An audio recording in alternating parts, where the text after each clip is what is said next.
পিয়ালি দাসের বিরুদ্ধে থানায় অভিযোগ। সন্দেশখালী থানায় অভিযোগ নিয়তি মাইতির। পিয়ালির বিরুদ্ধে হুমকি দেওয়ার অভিযোগ, ধর্ষণের ভুল অভিযোগপত্রে সই করানোর অভিযোগ।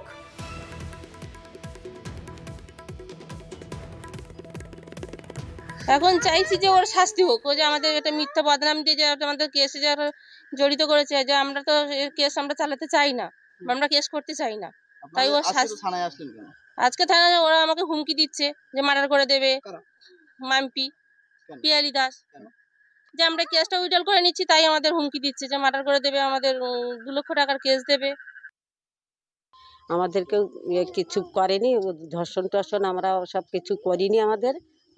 আমরা ওসব তালে নেই, আমরা গরিব মানুষ, আমরা খেটে খাই, আমরা ওসব এতে যাই থাকিনি। মাম্পি আমাদেরকে এইভাবে করে ফাঁসিয়ে দিয়েছে, সাদা কাগজে সই করিনি।